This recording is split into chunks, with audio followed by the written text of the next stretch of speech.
मैंने कहा भी कि मेरा क्षेत्र, मेरा अनुभव यूथ के साथ उम्र का एक बड़ा भारी गैप, आप लोगों में से अधिकतर मेरे से 60 वर्ष से अधिक छोटे हैं। मैं स्वाधीन भारत में नहीं, उस भारत में पैदा हुआ था जब भारत स्वाधीन नहीं हुआ था। तो मैं आपसे क्या बात कर सकता हूं? क्या चीज है जिस विषय पर मैं आप लोगों से बातचीत कर सकूं? जब मेरा यौवन था तो उसको मैं भूल चुका, बहुत समय हो गया। और जो आपका युवा काल है उसके अंदर इतना परिवर्तन आ चुका है कि मुझे कई चीजों का ज्ञान भी नहीं है। लेकिन एक चीज बड़ी कॉमन है, मैं जब युवा भी था और आज भी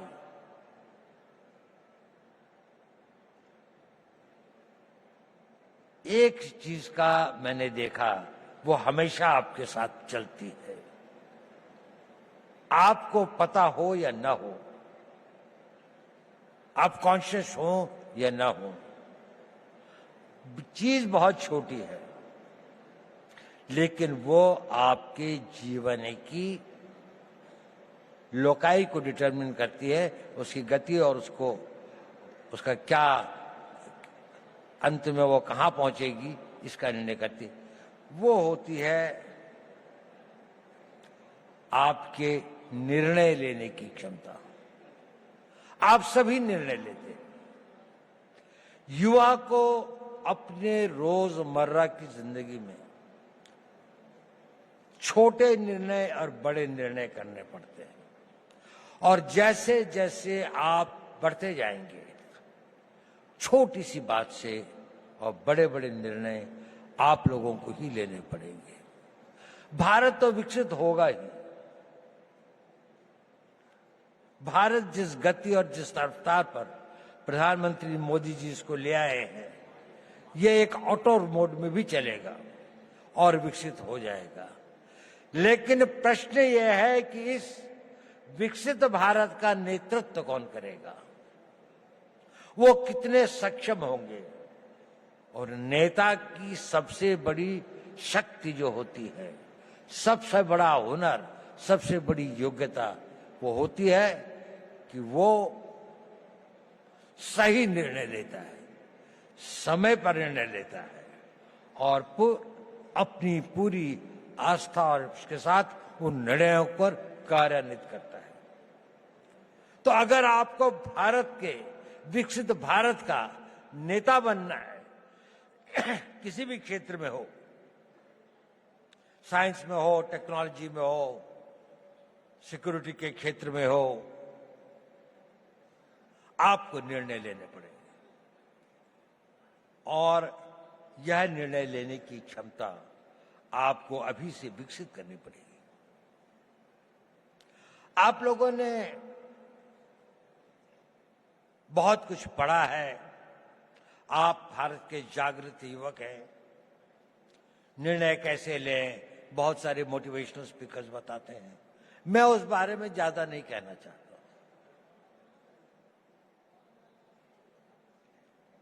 मैं छोटी सी बात कहना चाहता हूं, आप जब निर्णय लें तो आज के लिए नहीं, अपने आने वाले उस भविष्य के लिए निर्णय लें। दूरदर्शी भाव से निर्णय लें। आज का निर्णय तो लगता है कि ठंड बहुत है, रजाई में बैठे रहें, लेकिन अगर आपको कंट्री को रिप्रेजेंट करना है तो आपको लगता है नहीं, मुझे 4 बजे दौड़ने के लिए जाना ही चाहिए, मुझे अपनी फिजिकल फिटनेस रखनी चाहिए। अभी 1 जनवरी को कई लोगों ने बहुत सारे निर्णय लिए होंगे। कल से पक्का सोशल मीडिया नहीं देखूंगा, टाइम खराब नहीं करूंगा, जिम में रोज जाऊंगा, खूब दिल लगा के पढ़ाई करूंगा। कुछ करते हैं, कुछ नहीं करते। सही निर्णय लेना बहुत जरूरी है, बहुत आवश्यक है। अपने निर्णयों को दूरअंदेशी से करें। हर निर्णय को लेने के साथ ये सोचें कि इस निर्णय के बाद मेरा अगला निर्णय क्या होगा, अगला कदम क्या होगा। एक कदम उठाने से पहले अगले 2 कदम की सोचें। जीवन के अंदर में ड्रीम्स से जीवन नहीं बनते, पर ड्रीम्स उनको एक दिशा देते हैं, आवश्यक है। उन ड्रीम्स को डिसीजंस में बदलना पड़ता है और उन डिसीजंस को लाइफ की रियलिटीज में बनना पड़ता है। कुछ लोग जो इसे कर पाते हैं वो सक्सेसफुल हो जाते हैं, उन्हें सफलता प्राप्त होती है। बाकी लोग ड्रीम्स से और डिसीजन तक के कुछ वाक हो जाते हैं, कुछ डिसीजन से इम्प्लीमेंटेशन तक में भटक जाते हैं, तो गंतव्य तक नहीं पहुंचते। आप सब लोगों में असीम संभावनाएं हैं। आप में यौवन की ऊर्जा है, आप में बड़े बड़े सपने हैं, आप में वो शक्ति है, आप में वो प्रवाह है जो ये कहता है कि मैं समुद्र को पी जाऊंगा, मैं दुनिया को बदल डालूंगा। उस तरह की शक्तियों को लेकर आप आए हैं और आप बहुत भाग्यवान हैं कि आप उस भारत में पैदा हुए, एक स्वतंत्र भारत में। ये स्वतंत्र भारत हमेशा ऐसा नहीं था जितना स्वतंत्र आपको दिखाई देता है। सदियों तक हमारे पूर्वजों ने इसके लिए बहुत कुर्बानियां सही, बहुत अपमान सहे, बहुत असहायता के दौर से गुजरे। कई लोगों को फांसी चढ़नी पड़ी, भगत सिंह को फांसी के फंदे को स्वीकार करना पड़ा, सुभाष बोस को जीवन भर संघर्ष करना पड़ा, महात्मा गांधी को सत्याग्रह करना पड़ा और अनगिनत लोगों को अपनी जानें देनी पड़ी। ये संघर्ष चलता रहा। हमारे गांव जले, हमारी सिविलाइजेशन को समाप्त किया गया, हमारे मंदिरों को लूटा गया और हम एक मूक दर्शक की तरह असहाय होकर इसको देखते रहे। ये इतिहास हमें एक चुनौती देता है कि ये उस भारत का आज हर युवक के अंदर वो आग होनी चाहिए कि मैं, प्रतिशोध शब्द अच्छा तो नहीं है, लेकिन प्रतिशोध भी अपने में एक बड़ी भारी शक्ति होती है। हमें अपने इतिहास का प्रतिशोध लेना है। हमने इस देश को फिर वहां पहुंचाना है जहां पर हम अपने हक, अपने विचार और अपनी आस्थाओं के आधार पर एक महान भारत का निर्माण कर सकें। हमारी एक बड़ी विकसित सभ्यता थी।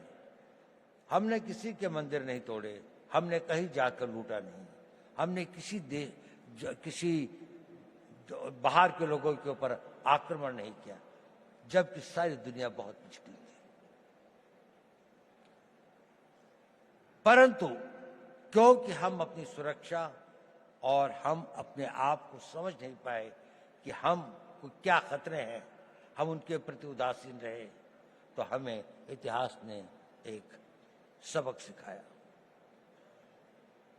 क्या हमने वह सबक सीखा? क्या उस सबक को हम याद रखेंगे? अगर आने वाली पीढ़ियां उस सबक को भूल जाएंगी तो ये इस देश का सबसे बड़ा ट्रेजेडी होगी।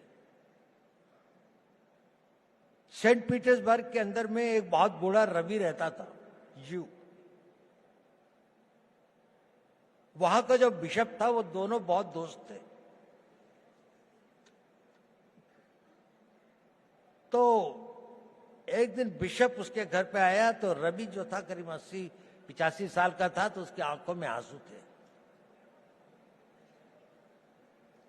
उसने कहा, रवि क्या बात है यार, तुम उदास लग रहे हो। नहीं, उसने कहा, सोच रहा था। उसने कहा, क्या सोच रहे थे? उसने कहा, मैं ये सोच रहा था कि जूस का क्या होगा।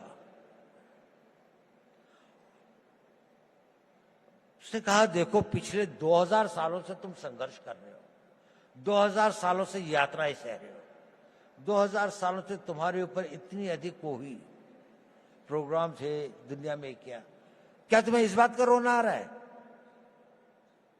उसने कहा, नहीं, मुझे इस बात का रोना नहीं आ रहा।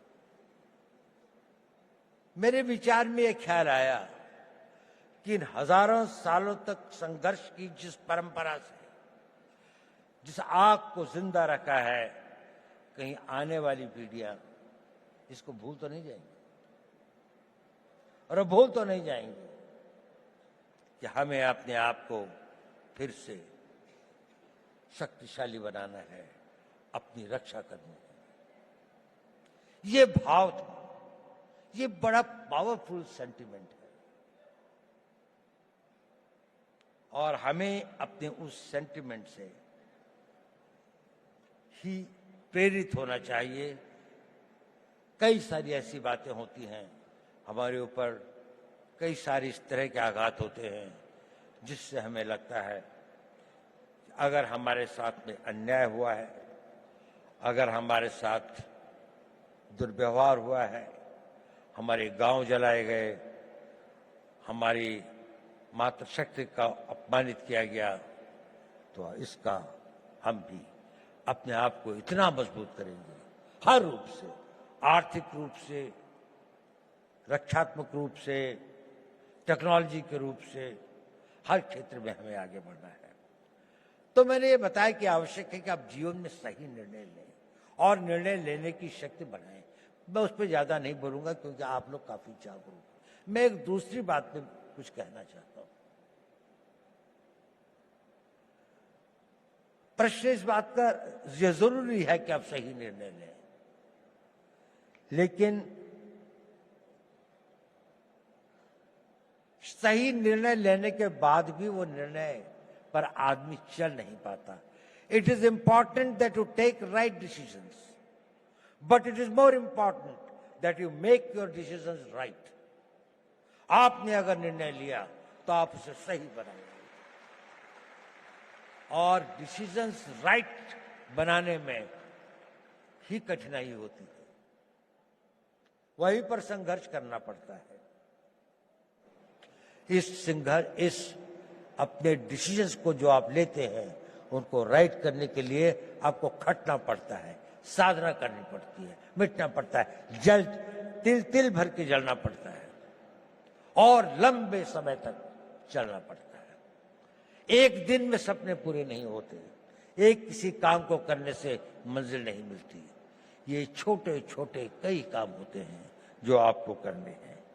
देखिए, मोटिवेशन टेम्पररी होता है, जरूरी है, लेकिन मोटिवेशन कुछ क्षण, कुछ घंटे, कुछ दिन आपके साथ रहता है। आपका डिसिप्लिन इंड्योरिंग होता है, वो आपके साथ रहता है। उस मोटिवेशन को परिवर्तित करना पड़ता है, अपनी लाइफस्टाइल में परिवर्तित करके उसको डिसिप्लिन में लाने में।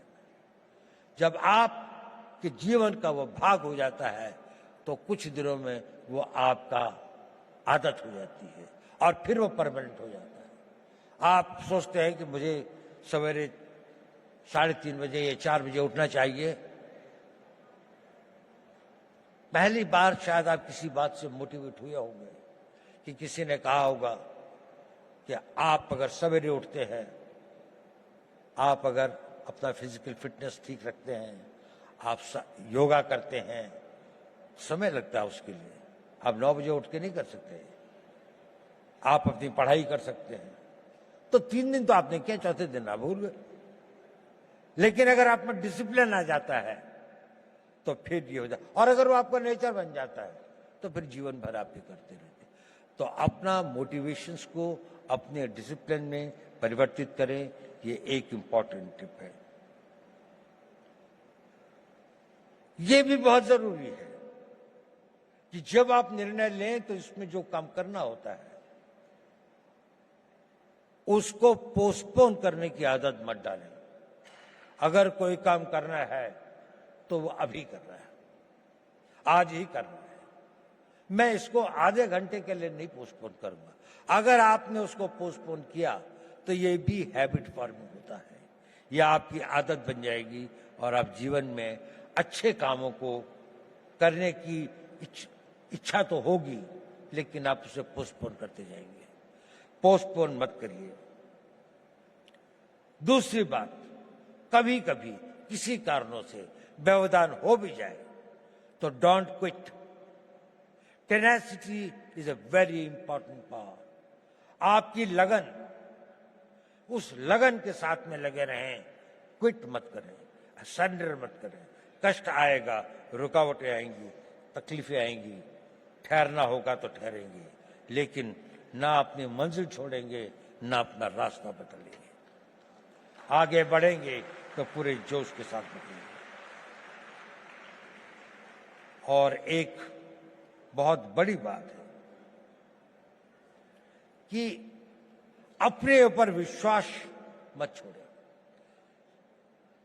स्वामी विवेकानंद जी ने कहा था, पुराना धर्म कहता है नास्तिक वो है जो ईश्वर पर विश्वास नहीं करता। नया धर्म कहता है नास्तिक वो है जो स्वयं पर विश्वास नहीं करता। यदि आपको ईश्वर पर विश्वास है तो अपने पर विश्वास करना सीखिए। आप इसको कर सकते हैं। ये शक्ति आप में अपने आप आ जाएगी अगर आप अपने आप को ये करेंगे। मैं आपसे ये सब क्यों कह रहा हूं? इसलिए कि आप भविष्य के नेता हैं। अगर आप भविष्य के नेता हैं तो आपको डिसीजन लेने पड़ेंगे। अगर आपको डिसीजन लेने पड़ेंगे तो आपको उन डिसीजंस को कामयाब बनाने के लिए पूर्ण आस्था, पूरी कमिटमेंट, पूरी मेहनत, पूरी लगन के साथ समर्पित होना पड़ेगा। लेकिन इसका एक और कारण भी है जो मैं ये बात आपसे कह रहा हूं। ये बात सही है कि नहीं, मैं नहीं कह सकता, लेकिन ये मेरे 81 साल के जीवन का अनुभव है। और आप लोगों को गुमराह करने से बड़ा पाप मैं कोई नहीं कर सकता।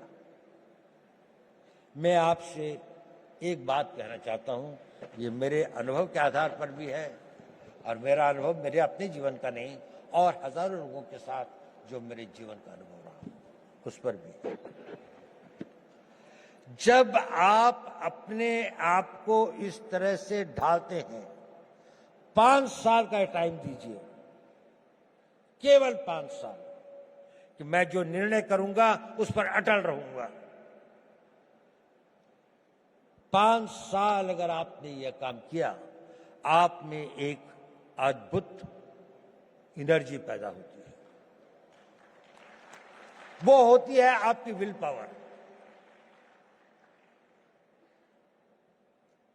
और ये सब जो मैं कह रहा था वो इसलिए कह रहा था, सही निर्णय लें, निर्णय पर अटल रहें, ताकि आप में वो विल पावर पैदा हो सके। और वो विल पावर क्या होती, मैं आपको छोटी सी कहानी सुनाता हूं।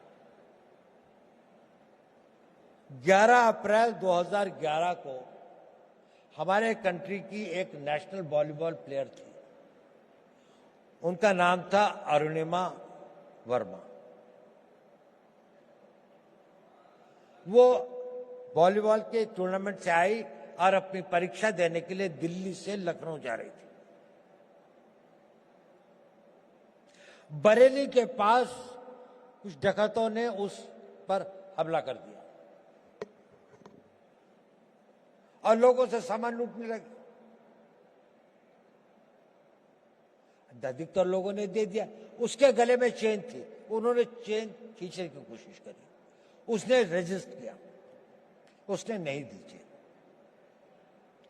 उन लोगों ने उसे ट्रेन से बाहर फेंक दिया। वो बहुत बुरी तरह से लहूलुहान हो गई। दुर्भाग्य देखिए, उसी समय दूसरी ओर से एक ट्रेन आ रही थी और वो ट्रेन से उसका पांव कट के अलग हो गया। रात के 2 बजे का समय था।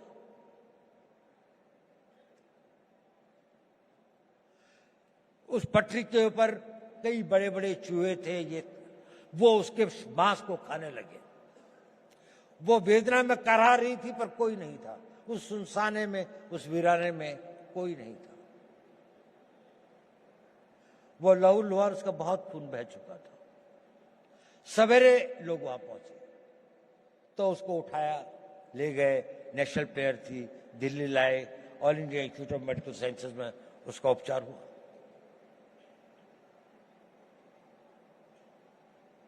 और उसकी पूरी टांग काट दी गई,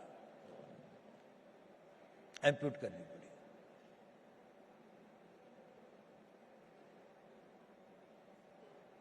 वो बिल्कुल एक विकलांग होकर अपने घर में पड़ी थी, लेकिन उसने ये इरादा किया कि नहीं, मैं विकलांग नहीं, मैं माउंट एवरेस्ट पे चढ़ूंगा।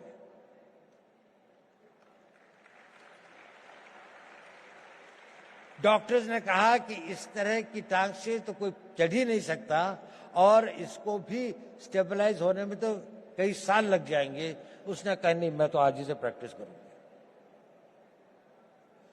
13 मई 2013 को उसने माउंट एवरेस्ट पर चढ़ी। पहली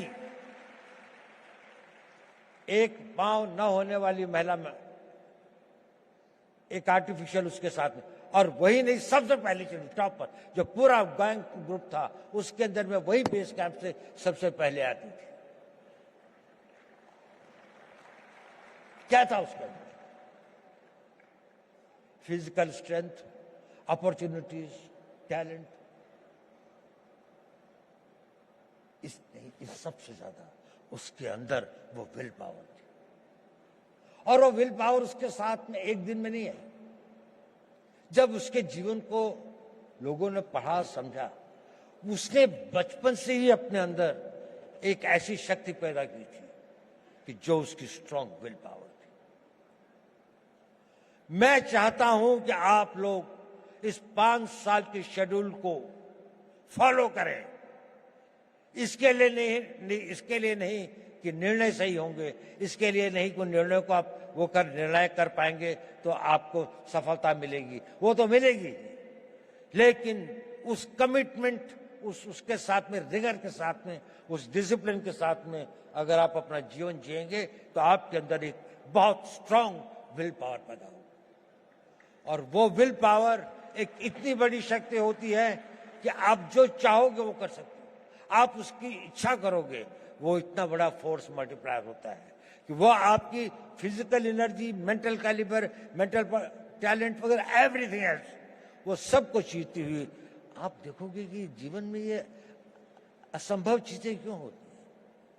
अब तो मेरे अंदर इतनी शक्ति रह भी नहीं गई, अब तो शायद मैं नहीं इसके काबिल हूं, लेकिन वही हो जाता है क्योंकि आपके अंदर वो ये डोरमेंट शक्ति ईश्वर अपने द्वारा बनाए हुए हर इंसान में देती है, लेकिन 99% की बिना जागृत हुए खत्म हो जाती है। कुछ लोग इसे जागृत करते हैं और वो अपने डिसिप्लिन से और उसको अपना नेचर बनाकर जागृत करते हैं। आप अपनी उस इच्छा शक्ति को बढ़ा सके, वही इच्छा शक्ति एक राष्ट्रीय शक्ति बनती है। लड़ाइयां क्यों लड़ते हैं हम लोग? कोई हमसे साइकोपैथ थोड़ी हैं कि दुश्मन की लाशें हों, डेड बॉडीज पड़ी हों, कटे हुए गटे हों तो हमें कोई बहुत संतोष या बहुत सुकून मिलता है। इसके लिए नहीं रहती लड़ाई। लड़ाइयां लड़ी जाती हैं किसी देश के मनोबल को तोड़ने के लिए, ताकि उसका मनोबल इतना टूट जाए कि वो हमारी इच्छाओं के अनुसार संधि कर सके, हमारी बात को मान सके, जो हम चाहते हैं वो उसे प्राप्त कर सके। जब आप लोगों में इच्छा शक्ति होगी तो राष्ट्र का मनोबल बनेगा, the will of the nation जिसे कहते हैं, कि जिसके लिए लड़ाइयां लड़ी जाती हैं। आज भी आप देख लें, जितनी भी लड़ाइयां हो रही हैं, जितने भी संघर्ष हो रहे हैं, कोई ना कोई कंट्री अपनी बात को दूसरी के ऊपर में थोपना चाहता है, उसके लिए वो शक्ति का प्रयोग कर रहे हैं। अगर आप इतने शक्तिशाली हैं कि कोई इसको ना कर सके, तो आप हमेशा स्वतंत्र रहेंगे। लेकिन अगर आपके पास में सब कुछ है, लेकिन वो मनोबल नहीं है, तो आपके अस्त्र शस्त्र सब बैठे रह जाएंगे। और उसके लिए चाहिए नेतृत्व। आज हम बहुत भाग्यशाली हैं कि देश में ऐसा नेतृत्व है, एक ऐसा नेतृत्व जिसने 10 साल में देश को कहां से कहां पहुंचाकर एक ऑटो बोर्ड में ले आए हैं। उनकी कमिटमेंट, उनकी मेहनत, उनकी टोटल डेडिकेशन हम सब के लिए एक आदर्श हुआ है। देखिए, नेपोलियन बोनापार्ट एक बड़ा भारी योद्धा था। यह आपके लिए रेलेवेंट है क्योंकि आप लोग नेता हैं कल के, आप लोगों ने नेतृत्व करना है। कोई आर्मी का जनरल बनेगा, कोई इंटेलिजेंस का चीफ बनेगा, कोई बहुत बड़ा डॉक्टर बनेगा, कोई इंजीनियर होगा, कोई बड़ा भारा एडमिनिस्ट्रेटर होगा, कोई बहुत अच्छा डिप्लोमेट होगा, कोई राजनीतिक नेता भी होंगे कुछ लोग। नेपोलियन एक बात कहता था, I am not afraid of 1,000 lions led by a sheep, but I am afraid of 1,000 sheep led by a lion. अगर हम 3,000 लॉयन पैदा कर दें, नेपोलियन कहता था, मुझे 1,000 शेरों की फौज से डर नहीं लगता, अगर उसका नेतृत्व एक भेड़ का बच्चा कर रहा हो। लेकिन अगर भेड़ों की फौज होगी, पर अगर भेड़ों की फौज का भी नेतृत्व करने वाला एक शेर होगा, तो मुझे उससे बहुत डर लगता है। क्या इस भारत मंडपम में बैठे 3,000 शेर पैदा कर सकते हैं? 3,000 वो लोग कर सकते हैं। अगर आप नेतृत्व करेंगे तो देश पीछे चलेगा। जहां आप ले जाएंगे, देश वही जाएगा। आज देश कहां जा रहा है? इसकी कल्पना, जिसने इसकी कल्पना करी, मोदी जी ने इसकी कल्पना करी। एक संघर्ष का एक टीम, जो भी इतना सारा, इतनी मेहनत, इतनी लगन, इतनी कमिटमेंट, इतनी इमेजिनेशन के साथ में, इतना डिसिप्लिन है कि वो भी एक तरह से ऑटो मोड पर डिविनिटी के साथ चलते हैं। कहां से विचार आते हैं, नए नए विचार, किसी भी क्षेत्र में हो। हम लोगों का तो थोड़ा स्पेशलाइज फील्ड है, उसमें भी मैं देखता हूं हमेशा उनको कोई एक नया विचार, एक नया वो आता है उस विल पावर से, उस टोटल कमिटमेंट से, उस पूरी की पूरे समर्पण से। आप बहुत भाग्यवान हैं। आप एक उस भारत के तो देखेंगे जिसकी हम कल्पना कर सकते हैं। जब आप अपने यौवन में, जब आप अपने उसके आगे अपनी मेहनत और लगन से आगे पहुंचेंगे, तो उसके बाद आप देखेंगे एक बहुत बड़े भारत की आप होंगे। लेकिन ये पहली बार नहीं होगा कि भारत के इतिहास में ऐसा हुआ। जब जापान का उदय हुआ तो वेस्ट के अंदर में एक बड़ी बहस चली कि क्या एशियन कंट्री कोई जो है वो वेस्टर्न कंट्री से आगे निकल सकता है। तो मैलिस एंडरसन करके एक हिस्ट्री के कैम्ब्रिज यूनिवर्सिटी के अंदर में एक हेड ऑफ द डिपार्टमेंट थे, उनसे कहा गया कि एक स्टडी की जाए कि ये इकोनॉमी जो है इसका क्या इतिहास रहा है। तो मैडिसन ने किताब लिखी जिसका नाम है वर्ल्ड हिस्ट्री ऑफ इकोनॉमी, और उसने वो फर्स्ट सेंचुरी से लेके 19th सेंचुरी तक लिखी। और उसमें उसने कहा कि इसमें से 1700 साल तक अधिकतर इंडिया की, नहीं तो कभी कभी चाइना की इकोनॉमी ही वर्ल्ड की सबसे बड़ी इकोनॉमीज थी। और बड़ी नहीं थी कि टुगेदर इन दोनों के बीच में लगभग 55 to 60% इकोनॉमिक पावर थी, बाकी सारी दुनिया में 40%। भारत ने बहुत बड़ी बड़ी सक्सेसेस देखी हैं। हमें 150-200 साल लगते हैं। ऐसे कई बड़े कालखंड आए हैं जिसमें वो अपनी पराकाष्ठा पर था, साइंस की, टेक्नोलॉजी की, आर्थिक विकास की। लेकिन हम वहां से गिर भी सकते हैं। There is nothing permanent in life. आपको अपने हर दिन की, हर उसकी रक्षा प्रतिदिन करनी पड़ती है। ये एक परपिचुअल स्ट्रगल होता है। नेशनहुड और राष्ट्र को मजबूत रखना, ये एक निरंतर संघर्ष है, जैसे कि आपका भी संघर्ष निरंतर है। ये कभी समाप्त नहीं होता। आखिरी सांस तक आपका जीवन तब तक सार्थक है जब तक आप सोचते हैं कि मेरे लिए करने के लिए कल भी कुछ है। अगर आपके पास कल कुछ नहीं है तो आपका जीना बेकार है। आप सोचते हैं और जो कल मैंने करना है वो डिसिप्लिन आपके अंदर वो इच्छा शक्ति पैदा कर देगी। उसके लिए शक्ति भी आएगी, समय भी होगा, संयोग भी होगा और आप उसे कर भी पाएंगे।